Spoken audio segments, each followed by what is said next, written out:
International Monetary Fund memproyeksikan perekonomian Indonesia memasuki masa pemulihan akibat pandemi COVID-19. Pertumbuhan produk domestik bruto di tanah air diperkirakan memasuki zona positif di tahun ini dan tumbuh 4,8%. Prediksi tersebut bisa dibilang cukup optimistis sebab di tahun 2020, Lembaga Moneter Internasional itu memproyeksikan ekonomi Indonesia tumbuh minus 1,5%.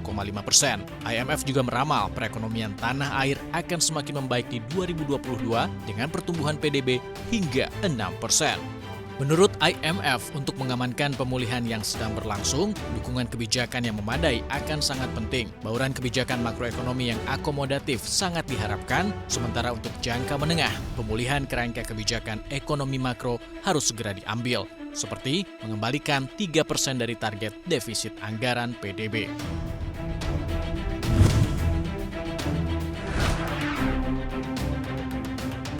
Posisi cadangan devisa per Desember 2020 naik 2,3 miliar dolar Amerika Serikat menjadi 135,9 miliar dolar Amerika. Posisi cadangan devisa Desember 2020 setara dengan pembiayaan 10,2 bulan impor atau 9,8 bulan impor dan pembayaran utang luar negeri pemerintah. Selain itu juga berada di atas standar kecukupan internasional sekitar 3 bulan impor. Cadangan devisa Indonesia akhirnya membukukan kenaikan di bulan Desember setelah mengalami penurunan dalam 3 bulan beruntun. Kenaikan pada akhir 2020 tersebut juga terbilang besar hingga menyentuh level tertinggi kedua sepanjang sejarah. Peningkatan posisi cadangan devisa pada Desember 2020 dipengaruhi oleh penarikan pinjaman luar negeri pemerintah dan penerimaan pajak.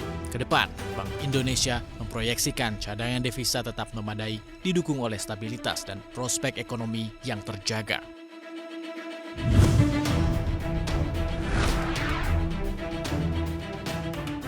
Bank Indonesia mereformasi pengaturan sistem pembayaran melalui penerbitan Peraturan BI 22 tahun 2020 yang mulai berlaku pada 1 Juli 2021. Melalui PBI, sistem pembayaran, BI ingin mendorong penguatan aturan mengenai akses ke penyelenggaraan sistem pembayaran hingga ke aspek pengakhiran penyelenggaraan sistem pembayaran. Dalam PBI nomor 22 tahun 2020, BI menegaskan pemegang saham yang merupakan warga atau badan hukum Indonesia harus memiliki komposisi saham paling sedikit 51% bagi penyedia jasa pembayaran dan 80% penyelenggara infrastruktur sistem pembayaran. Di samping itu, asesmen akan dilakukan terhadap penyelenggara jasa sistem pembayaran yang sebelumnya sudah memperoleh izin dari BI. Penerbitan PBI 22 tahun 2020 ini juga merupakan bagian dari wujud implementasi dari Blueprint Sistem Pembayaran Indonesia hingga tahun 2025.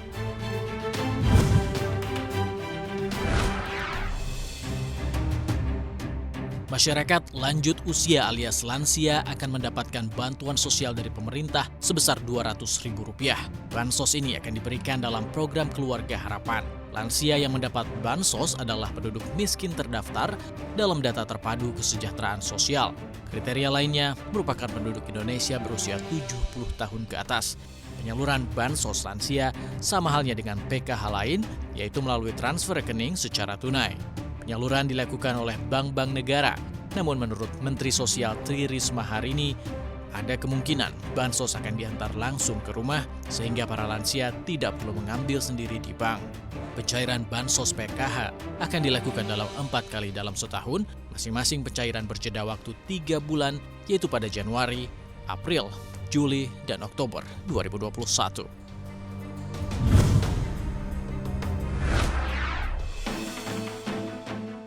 Buntut kecelakaan pesawat Boeing seri 737 MAX, Departemen Kehakiman Amerika Serikat menjatuhkan hukuman denda 2,5 miliar dolar Amerika Serikat atau setara dengan 34,7 triliun rupiah kepada The Boeing Company.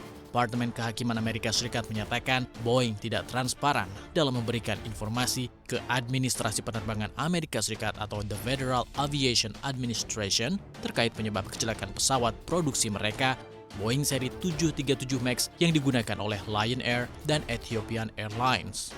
Diketahui 346 tewas akibat kecelakaan Lion Air JT610 dan Ethiopian Airlines 302 pada Oktober 2018 dan Maret 2019.